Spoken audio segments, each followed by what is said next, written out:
Beautiful. Thank you so much for being here. Whether you're joining us live or joining us on Facebook, this is day one of Start Strong 2021. This is a virtual summit for personal evolution. We've got 25 amazing speakers coming up this week. I'm Shae Sterrett, the founder and creator, and I'm so glad to have you. So today we're going to kick off this event with Stephanie Sylvia Costello. In the red. She's a personal friend of mine. She's a relationship and intimacy coach. She owns a business called Blue Karner Romance. And her presentation today is navigating challenging conversations. And I think the environment we're living right now, that's a really awesome topic to talk about. So just gonna let Angie in here. A couple of things I just want to let you know of.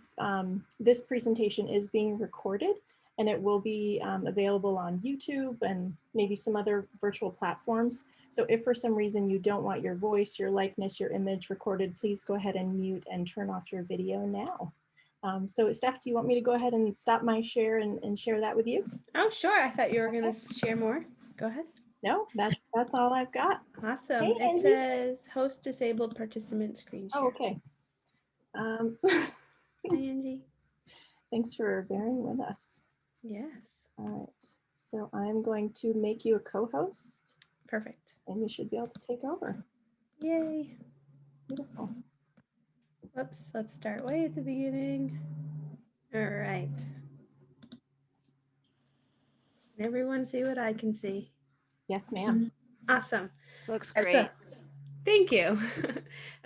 So first, Shae, thank you for having me. I remember when we met back at a round table, when we could be all this in-person stuff, and it was like instantly our energy was just like, I need to meet this person as soon as I walked into the room. And ever since then, it's just been occasion after occasion of really connecting on such a significant level. So I appreciate who you are and all of that you're doing for our world. My name is Stephanie, and today we're going to be talking about navigating challenging conversations. A little bit about me. I'm a wife, a mom of 3. I've got 10 or so years, 11 years now, I think, in the mental health field. 3 of those years was as a woman sexual health consultant, and I really took that experience and my professional experience and moved it together. So that's where intimacy and relationship coaching came from. I have a pure love for mountaineering. So that's me in my ninja outfit, keeping myself nice and warm on the mountains. So my business is all around you are in control. I don't even want to say my business, just my power, my passion. What I desire to offer to the world is that you are in control, owning your power, embracing who you are, and breaking those cycles that we're stuck in that make us so miserable all the time. So question, have you ever struggled with sharing your thoughts on an intimate topic, or feeling safe to even share those thoughts, or being open and honest in your communication, and then afterwards you're thinking, oh, I wasn't fully honest, or I didn't get to share everything I wanted to share, and I wish that I had said this, and I wish I had said that. So I really want to speak to the elephant in the room. No one wakes up in the morning and says, I'm really going to piss my partner off today, right? Or, oh, sorry, that was my potty mouth. No one wakes up and is like, I'm going to go be malicious to my boss because I don't like my boss today, right? So it's important that I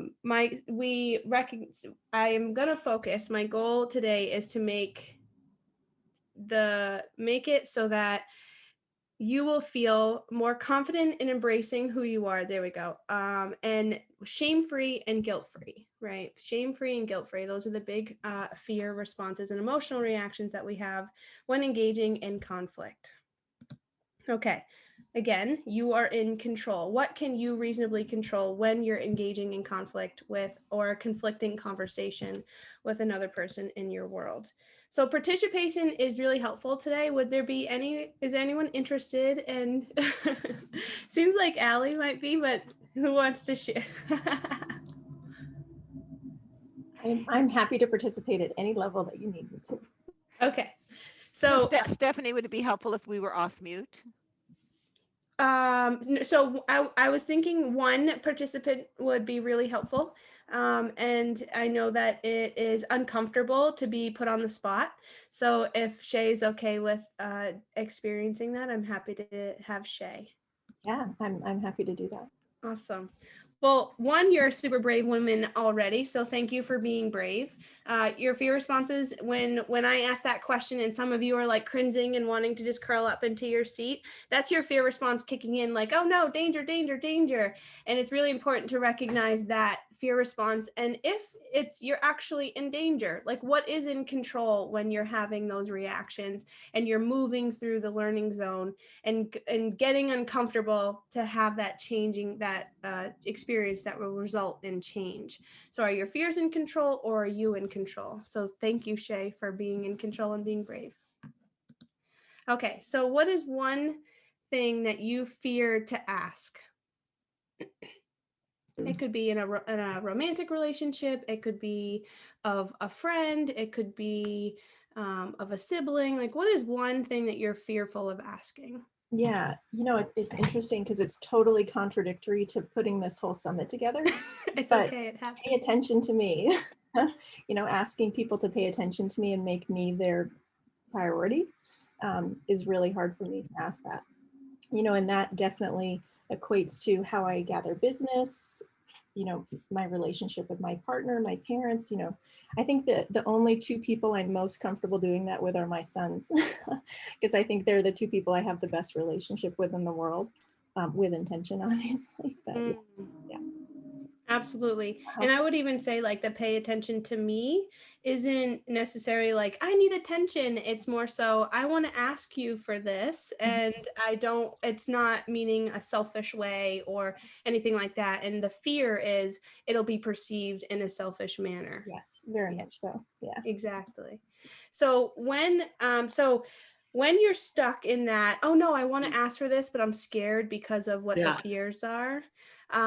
Focusing on your moral values and what your intentions truly are. So I kind of jumped ahead there, and just by knowing who you are and how your process is, I knew what your intentions were behind that and what your moral values are. So if you could say what your moral values are behind asking for something of someone, what do you think your moral values might be?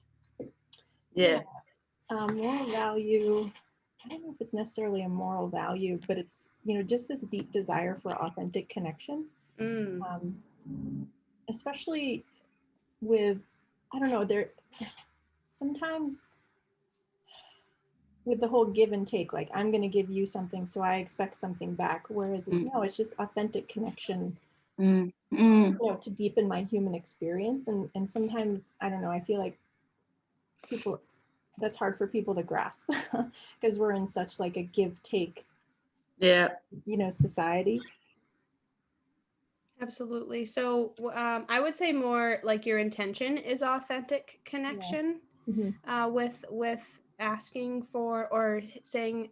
Usually when you're going to ask for something, you're not necessarily asking in a selfish way. You're asking because your intention is to provide that authentic connection and to really connect and offer a support to the other individual. So if we could dig a little deeper and see what would the moral value be attached to that is something that guides who you are as a person.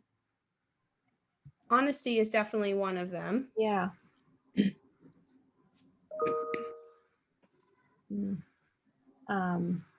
I mean, I don't know. Love is one of the most basic human emotions. Yeah. The absence of fear, yes. But again, that sounds really fluffy, but love is like so multi-layered and Spreading love instead of hate. Absolutely. Yeah. Perfect. Okay. Whoops. What just happened? Go back. Okay. There we go.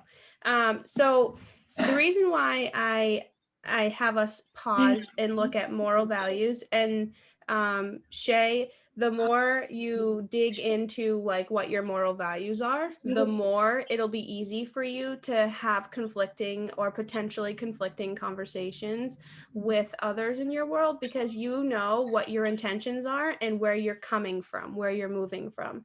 So when we're having a fear response, a fear reaction, or we're getting nervous about talking to somebody about something that they may perceive in some negative way, that's when we're starting to detach from our morals and our intentions, and we're starting to allow our fears to take control. So when you're engaging in a conversation, before I continue, this piece is really important. So the conflict management styles, which is by Thomas Kilmann, is one of my absolute favorite things to teach in so many ways. This little graph here has so much on it that helps us with.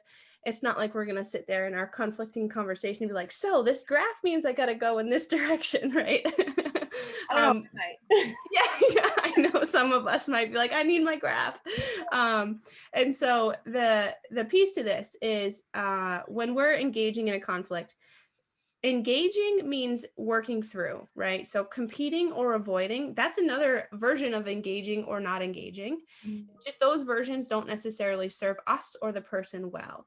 And so if we're avoiding talking about the conflict, that emotion and that fear is building and building and building, which means that eventually it's going to come out and at some point of an engagement with that person.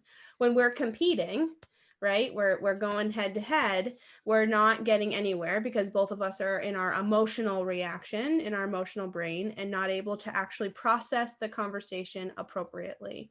So in healthy conflict management styles or communication or skills, there's collaborating, compromising, and accommodating.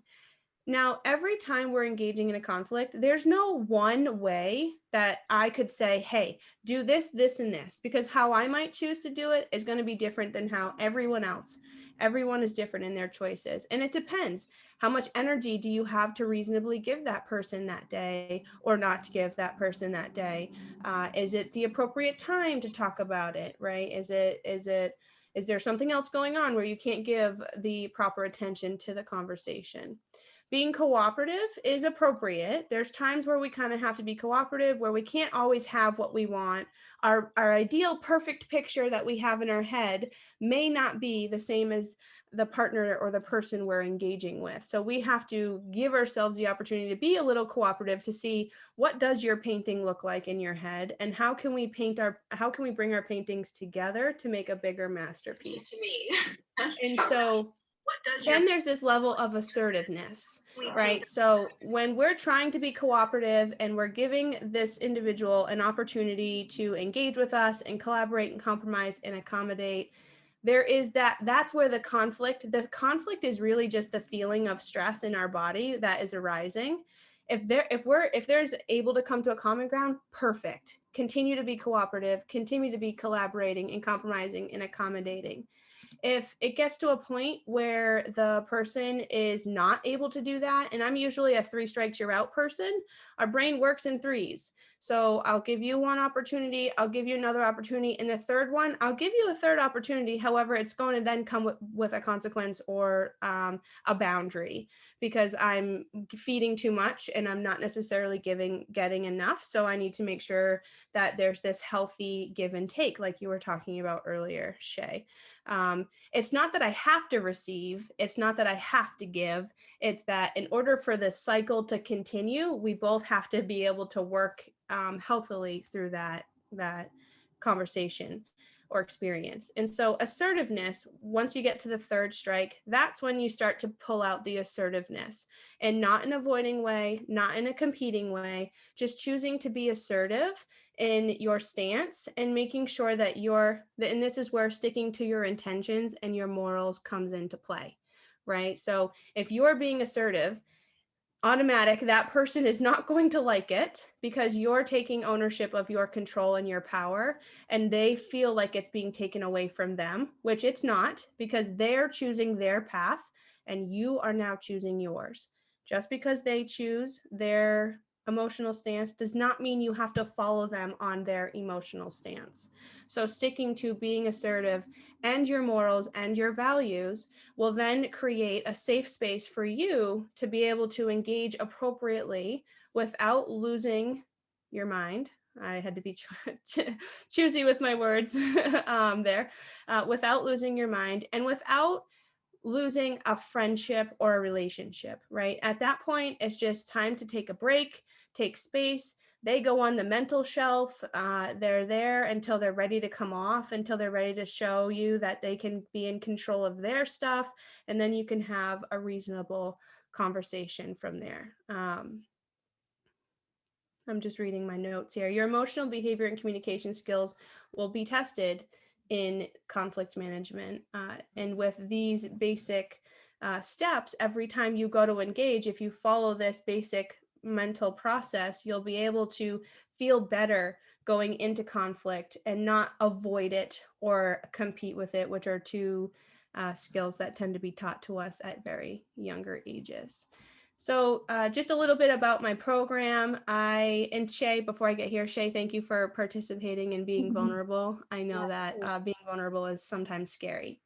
Can I just say one thing? Sure. I had never thought about this before, but avoiding is a form of engagement. Yeah. Like I never thought about it from that perspective. Like, oh, if I'm avoiding, it's just not happening, but it's still happening. It is. That is just such a drop of knowledge that I love. Awesome. I'm glad that it was helpful. It's when you say avoiding, it's like we're not engaging, but no, you are. You're choosing to engage a certain way into the situation, and the more you avoid, it just gets bigger and bigger and bigger. I'm like, let's rip the Band-Aid off. Let's let that, let's let it bleed and patch it up, and it'll get better. Yeah, I also love what you said about like the tapestry or the painting, like when you're having that communication, like we both have these ideals of how we want it to turn out, but you still have to be able to communicate even if one is black and white and one is really colorful. Absolutely. And to add a little bit on the tapestry piece, every day you wake up, you have a section that hasn't been colored in yet. And your partner has a section that hasn't been colored in yet. And, if I just picture like the circle you have on yours, we add like another inch around the circle and around the circle. And as we get each day we're, waking up, we have another section where we get to color it in. And that means that our partner now has new skills, or whoever we're engaging with has had some experiences that they didn't have yesterday.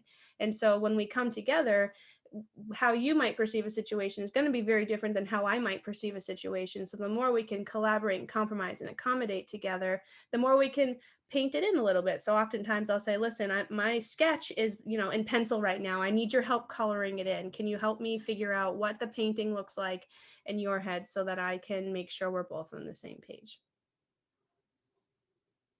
Yeah. Is there any other questions? I forgot to ask for questions. I'll probably have more once you get to the end. No questions? Cool. So my coaching programs, I have a 12-week, a 6-month, and a 12-month coaching program.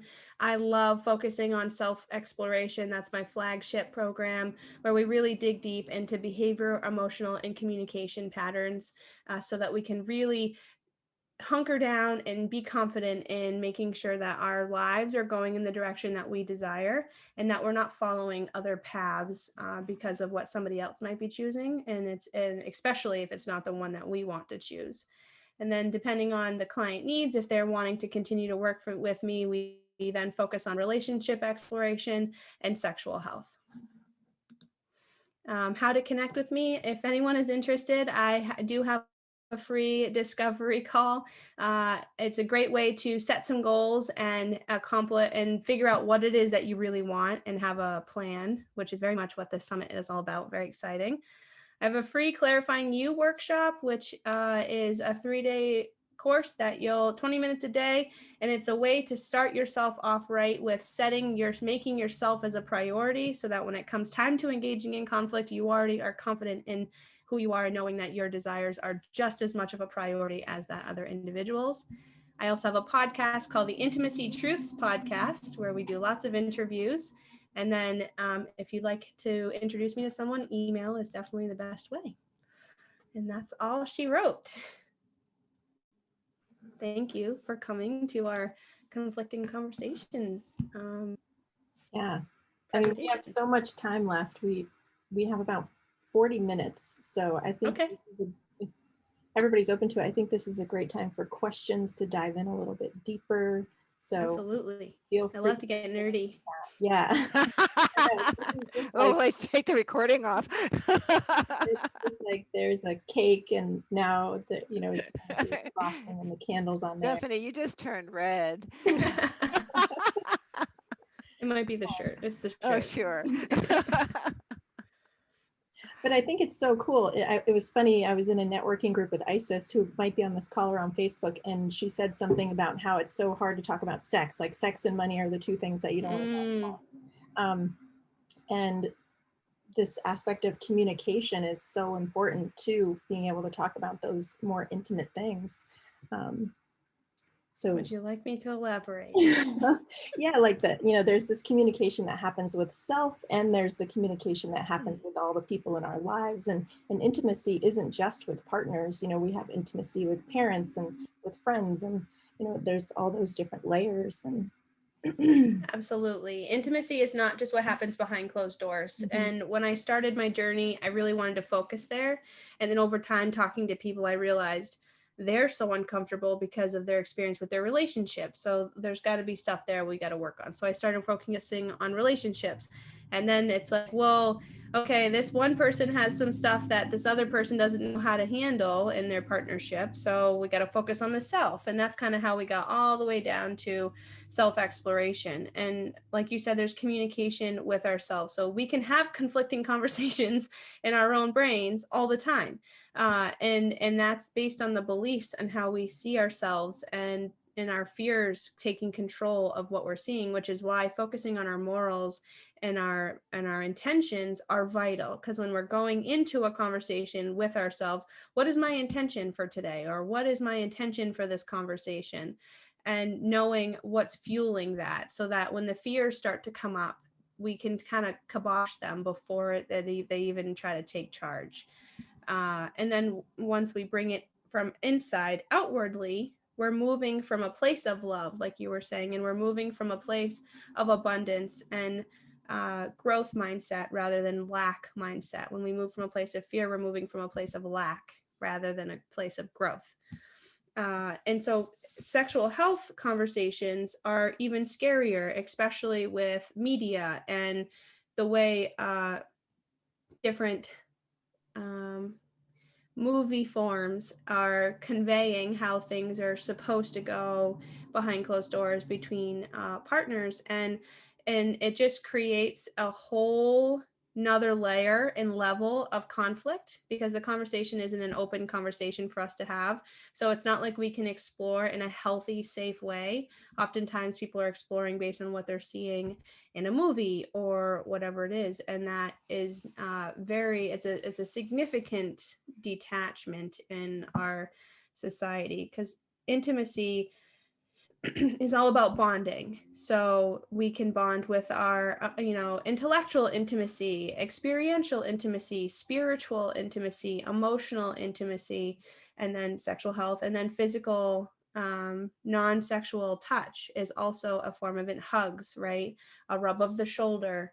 There's all these different ways to bond, and because there's no significant message in how to approach that.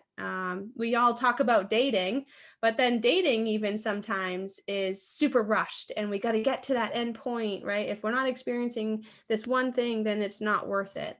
And that is just such a dysfunctional cycle. That is my absolute goal to shift. And starting with conflicting conversations is the best place to start, because then we can open up more. We can, now that we've had this knowledge of how to have a conflicting conversation or a challenging conversation, we get to approach a topic that is going to be conflicting and challenging from a place of confidence instead of a place of fear.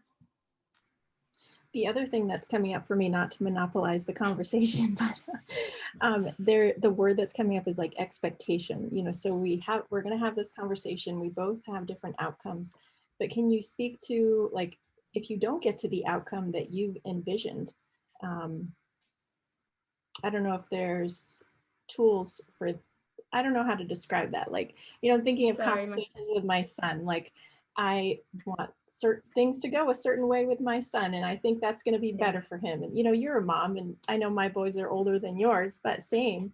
It's like, how do you just learn to let go, even if maybe it's not in their best interest, you know? I wonder if you could speak to that about communication from a communication perspective. With children specifically. Yes, it's definitely, so in general. Yeah, you know, okay. Maybe, and I'm trying to get to the right question, like we all have expectations in terms of how we want communications to end up. So what is the deeper underlying truths? And maybe it goes back to the moral aspect of, like, I had the conversations, I still stand in these truths of my moral values, even though the conversation didn't turn out the way I wanted. That's kind of what I'm getting at. Does that make sense? Yes. Okay. It does, for sure. For when it comes to parenting relationship, it's a very different relationship. Sorry for tiny human intrusion. Yeah. Parenting relationships are very different than any other relationship because we're responsible for them. So we're wanting to teach them independence, and we're wanting to empower them, and we're wanting to give them all these skills. And then when they use them and it backfires, we're like, why are you doing this to me? Right. So there's that like challenge there. But to speak to the expectation piece, I'm very big on setting the groundwork before we even start. When I'm engaging with individuals, oftentimes, especially here in this summit, right? Those of us who have had training in mental health or worked in the industry or whatever it is, we have a stronger muscle. I call it exercising our muscle, right? If you don't exercise it, if you don't use it, you lose it.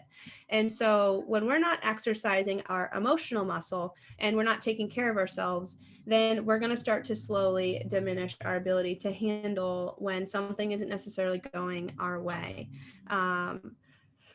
When it comes to parenting, again, parenting is very specific and unique. You don't really get that kind of dynamic in other relationships. Sorry for the traffic outside.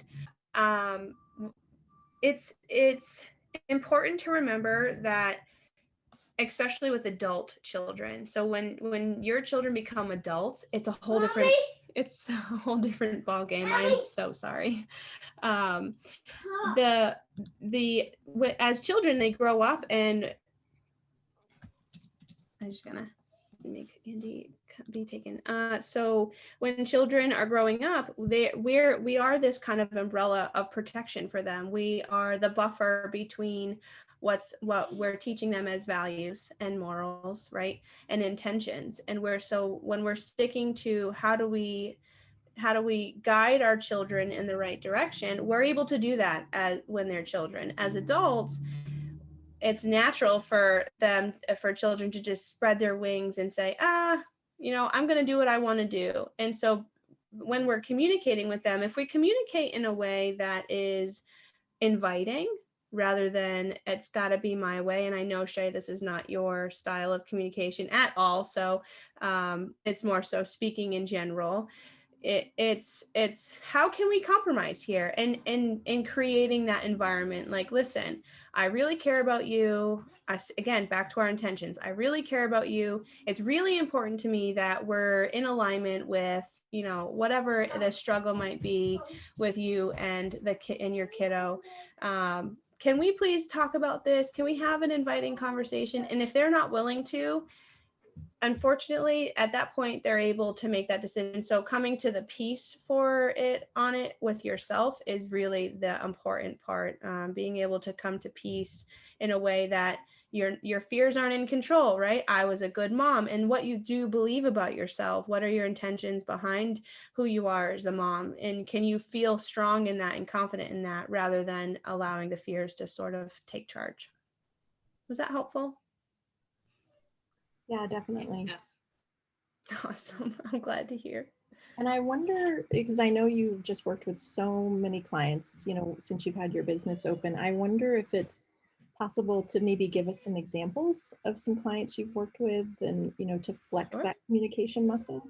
And of course, Absolutely. feel free to jump in with questions. I just like to, you know, fuel the fire of conversation. Yeah. Does anyone have any questions before I jump in? Please. You're muted. Okay, can you hear me now, Stephanie? Yes. Okay, Stephanie. Okay, I'm not a mom, but my intimacy issues and the hard conversation that I have is, okay, I feel a little bit embarrassed, but I'm gonna put it out there, is I don't orgasm, like not at all. And I don't know if I've got a fear aspect from a past relationship when I was in my 20s. It was very hard for me in my 20s. I was with a man that I fell in love with, and he broke my virginity. Sorry about this. I don't know. It's okay. Intense. He broke my virginity, and he actually made me pregnant. And subsequent to that, the whole world knew I was pregnant. My mom and my grandmother was knitting baby grows, basically. And then he came to my work and told me that he's not interested anymore, and that he's actually, you know, he's leaving. He's going back to Germany. And the trauma of it all led me to have a miscarriage. And so now I'm 40 years old, and I'm still single. And every relationship that I've had, as soon as the going get tough, like I like you, I develop feelings for you, and I have what I want and what I need and what I deem to believe that, like, this is a wonderful relationship. I get cold feet, and exactly what he did to me, I do to him. So that's left me 40 years old, childless, dogless, single. It's not that I don't want it. And when people ask me at this stage in my life, why are you still single? My answer is, I just haven't found that person. And maybe I have, but I've just been so closed up and congealed. That's why I focus so much on my career and giving back to the industry, and, you know, working with my, you know, working with myself, because I don't know if that was I don't know. So my hard conversation to navigate in a relationship is this real? Like, how do you navigate that? That's like real?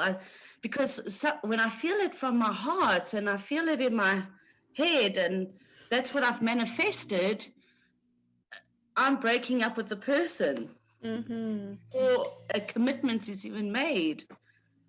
And the place to start is shifting what beliefs that you're having. And the beliefs are often beliefs that we don't realize we have. So we don't realize the story sometimes that's playing, because it's our subconscious mind that's in control. So when we pull it out of the subconscious mind and we bring it into our thinking brain, our frontal lobe, we're able to really process it. And to speak to the intimacy related stuff, that can be, as there's this thing called non-concordance. It's where our brain is not in connection with our sexual organs. And so sometimes we might be physically aroused, but mentally we're not. and that's called non-concordance. And oftentimes women and men can feel it too, broken, they feel broken. And so then there's this strong disconnect and this strong sense of shame and guilt that we place on ourselves when we're experiencing these discomforts in a relationship.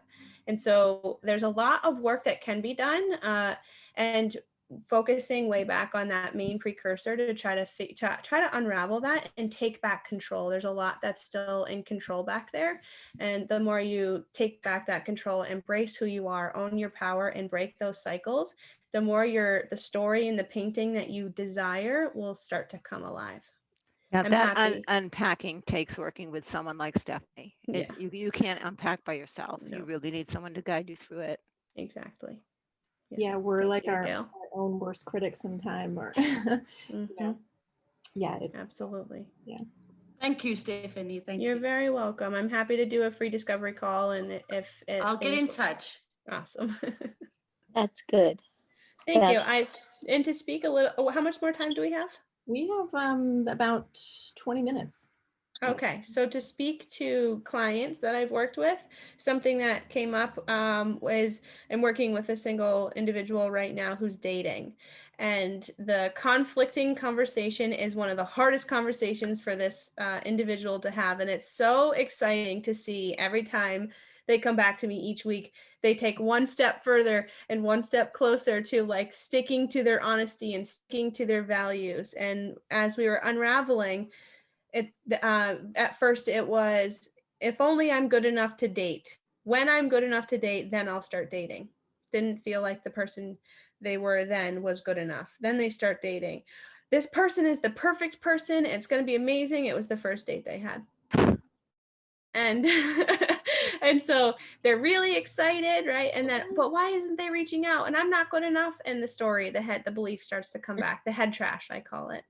And then oh, wait a minute, that was completely an unrealistic response and reaction. So let me try this again. Got a couple more dates. Hits a date where within 10 minutes was like, I have no interest in this individual. Left still feeling the same guilt and shame as the first time when there was interest. And so this time it's, I didn't speak my truth and I just fluffed the person and kind of gave them what they wanted because I was too uncomfortable to speak my truth and my honesty. So we start to unravel, well, why did you do that? Well, I really care about their feelings. That is awesome that you care about their feelings. Do you feel it would be better for you to give them the truth up front or wait longer for them to receive the truth and then have had their hopes raised and all those other things? So there's this evolution of, as Gail would say, unpacking that is important to figure out, like when we're unpacking, going back to our, even though we're unpacking our stuff, we still have our same core values, our same in our intentions that are guiding our decisions. So now next practice is going to be in the first 10 minutes. If I don't like someone, by the end of the conversation, give it the whole date, give it the whole dinner to see what was my instinct right? Am I really enjoying this? And then they get to a place of confidently speaking up from a place of love and saying, listen, it was great meeting you. Honesty is really important to me. I don't like to hurt people. However, I just don't think we're in alignment and I wish you the best. I know you're going to find the right person. Versus the fears that were going on in this person's head of, I'm a terrible person and this person is not going to meet my needs and whatever else. That head trash, if we don't let that head trash come out and we shift and we can move our thinking from a place of lack to a place of love and abundance, that conflict it's not conflict anymore. It's just engaging. And it's not scary. And that exercising that it not being scary is really important. The more you make yourself uncomfortable, the less you're going to fear it and not do it. Trying to think other clients I've worked with, divorce couples. I've worked with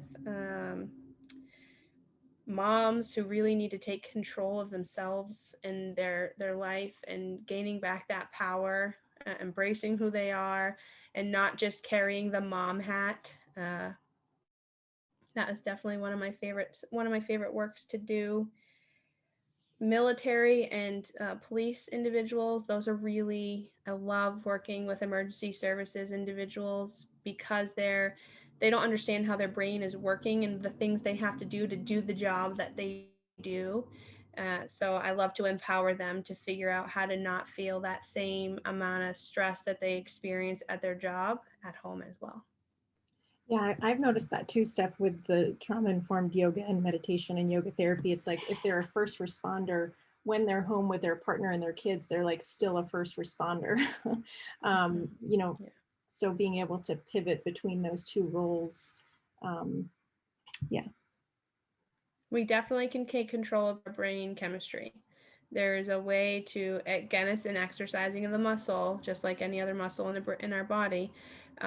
When an emergency services individual is going on into the job, whether it's firefighter, whatever it is, putting on their coat, their weapon or their duty belt or their fire suit, like that to them is they're signaling their brain to first responder is on. They're trained to do that in the academy that they attend, right? The whole point of the academy is to exercise your brain and to train your brain to be that first responder and to shut off your humanity essentially in your brain, shut off the emotional reactions so that you can successfully do the job. Not many people are going to run into a fire, intentionally. So when it comes to leaving home, the academies haven't caught up with how to teach them to shut it off. And there's a process of exercising that muscle again to be able to shut it off and gain back that control and move into who they are before they experienced the trauma that they experienced in their job.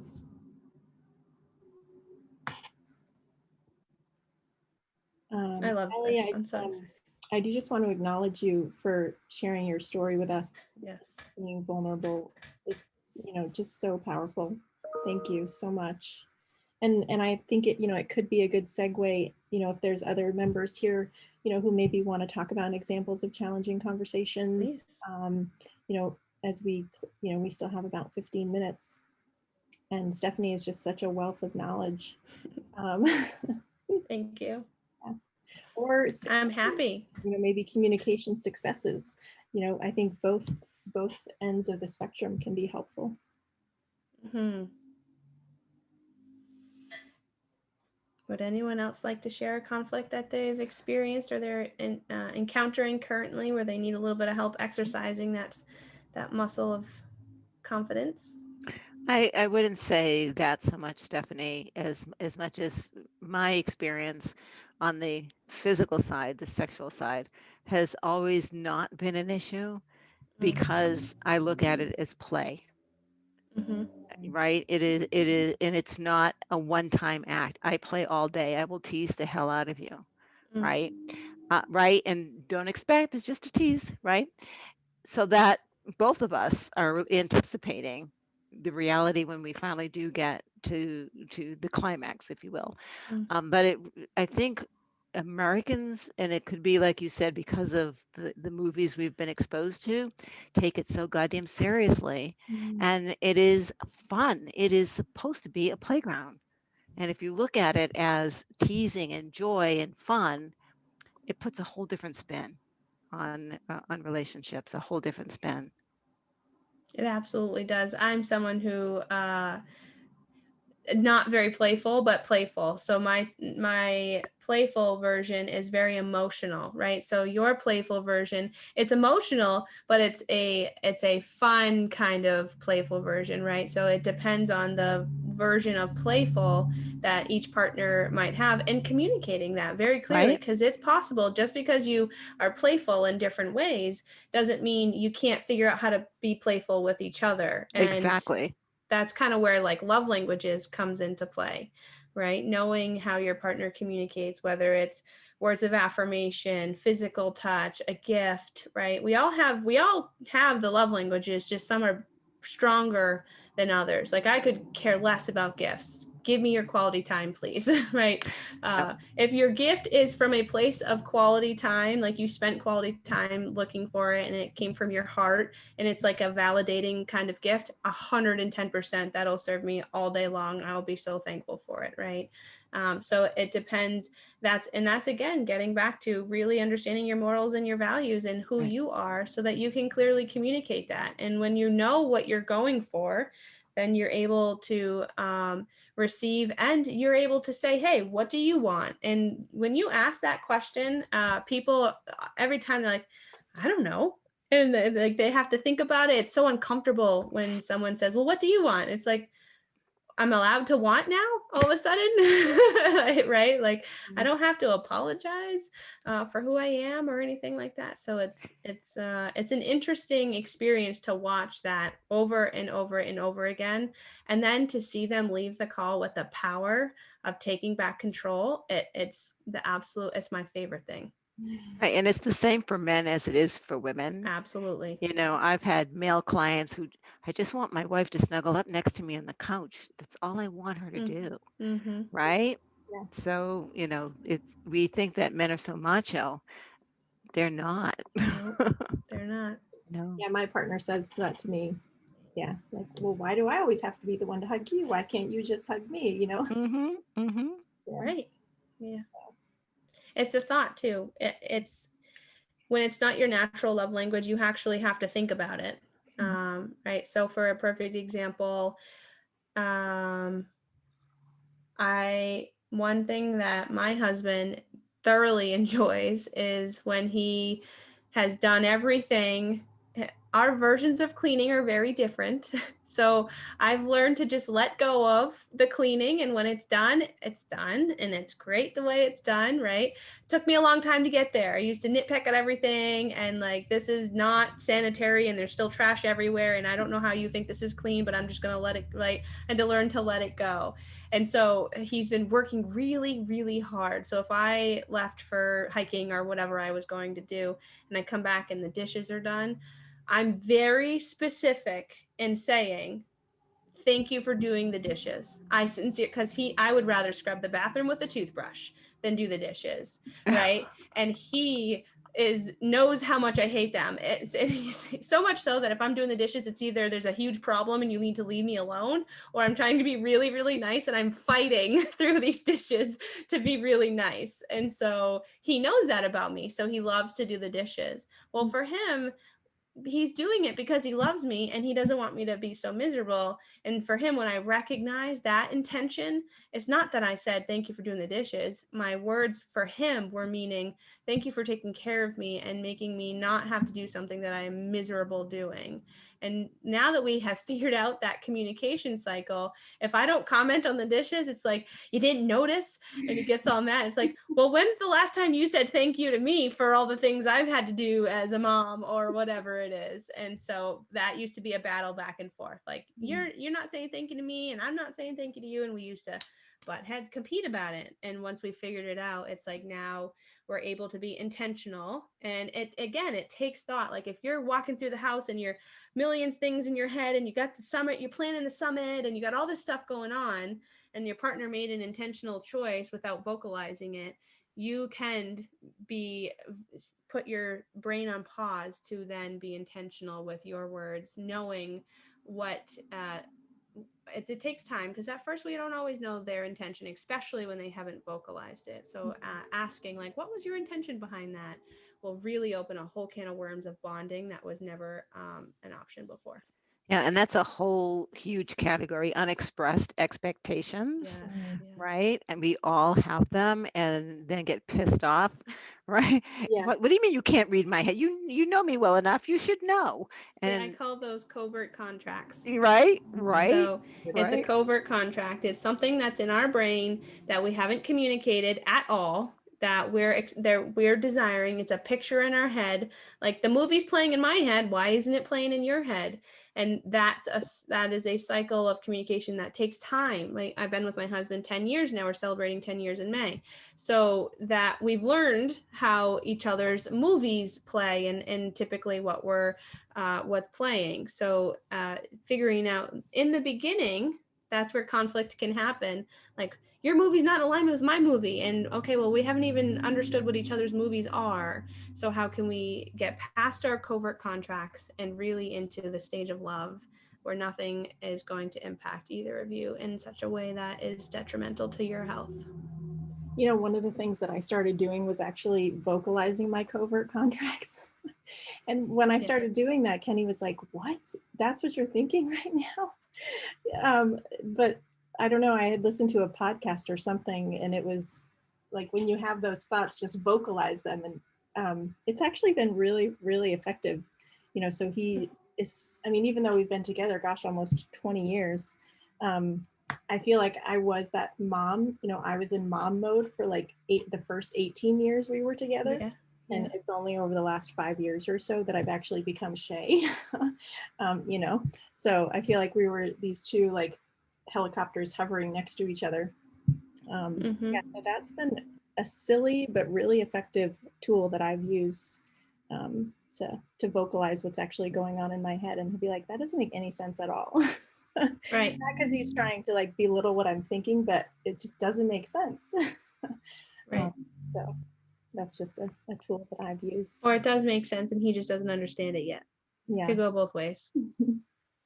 And going back to what you were saying about the shame piece, you know, there's definitely, oh, if I say that, I'm going to get shamed or judged, or I'm going to feel shame. And so it's like slowly lifting the veil of that, which I think becomes a really powerful catalyst to having better conversations with people, because their reaction then isn't about you, and you're able to still stand in your power, even if they're having a negative reaction to you in some way, or not negative, but a reaction different than what your expectations were.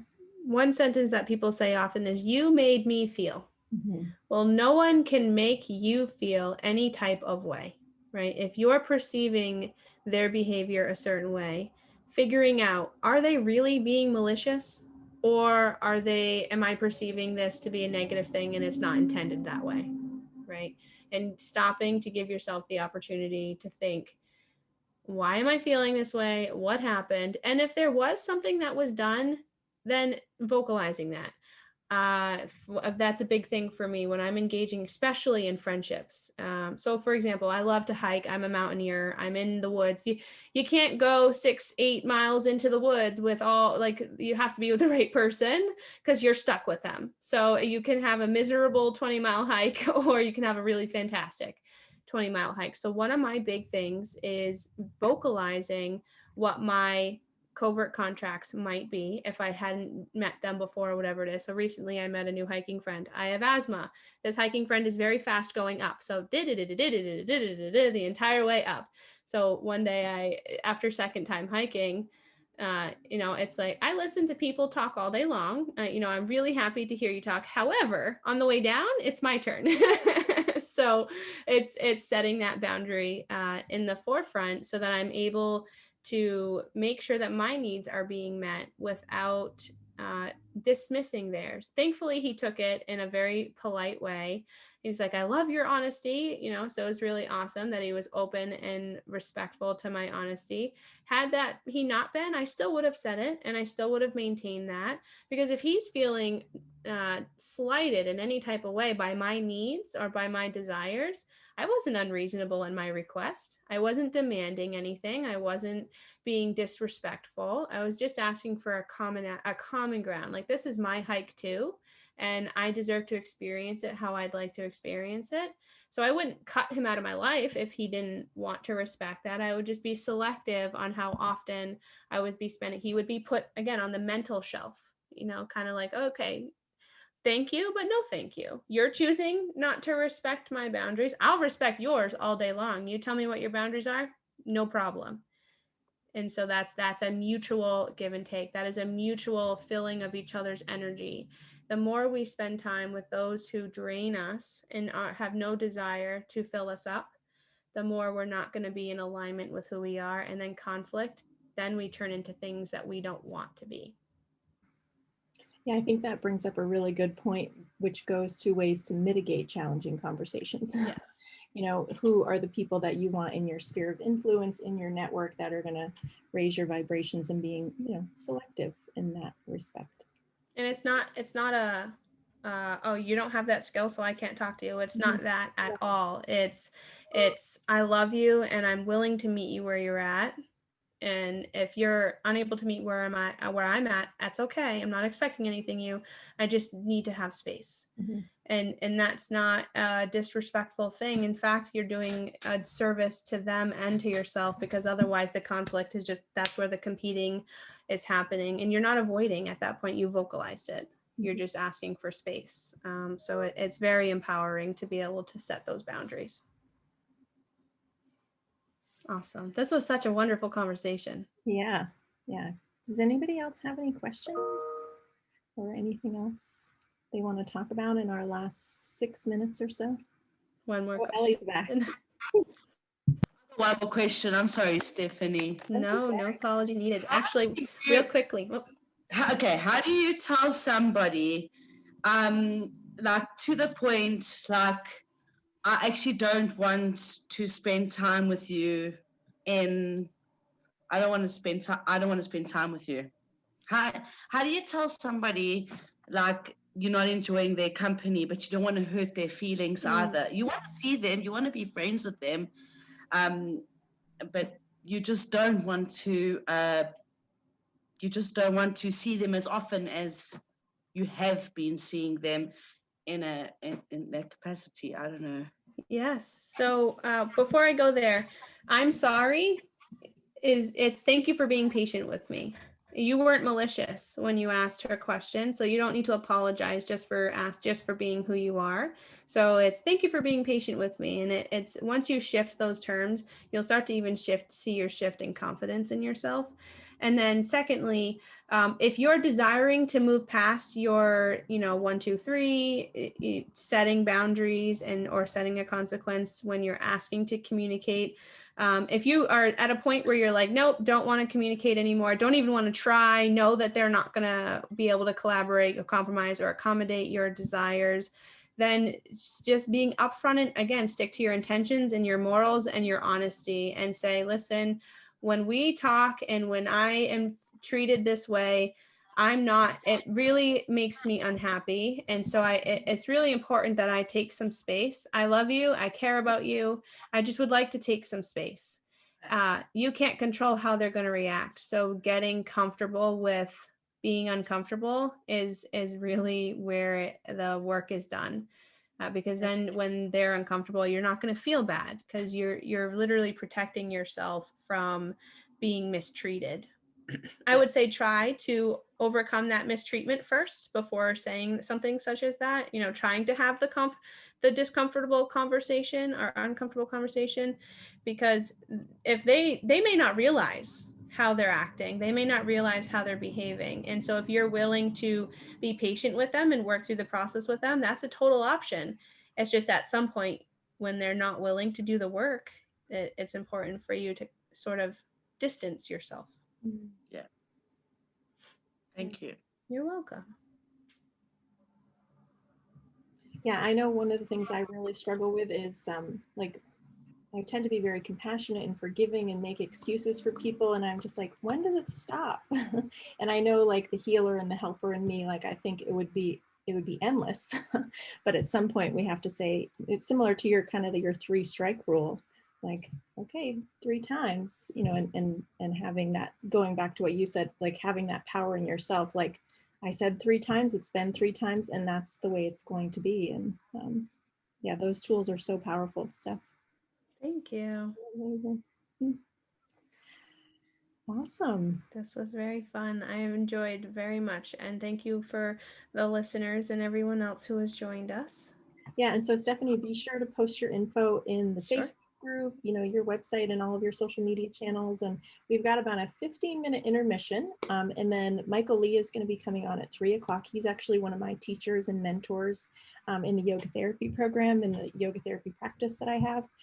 He's going to be talking about the 8 themes of transformation. So I hope that you will either stay on or come back in at 3 when he will be here. So yes. I have to get off. I have a 4 o'clock meeting, but I will grab my dinner and come back right after it. Thank you Katie, for being here. Awesome to see you. I'm going to support everybody as much as I can. Yes. So And big shout sorry, out. I'm going to miss the next one. It's okay. We'll record it.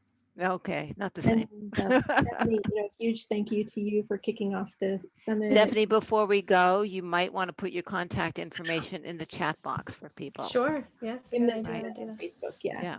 Thank you. You're welcome. And you're Thank welcome, you, Shae. Stephanie, and thank you, Shae. Thank you, You're everyone. welcome. Being here. Thanks, Angie, Bye. and Melinda, and Ellie.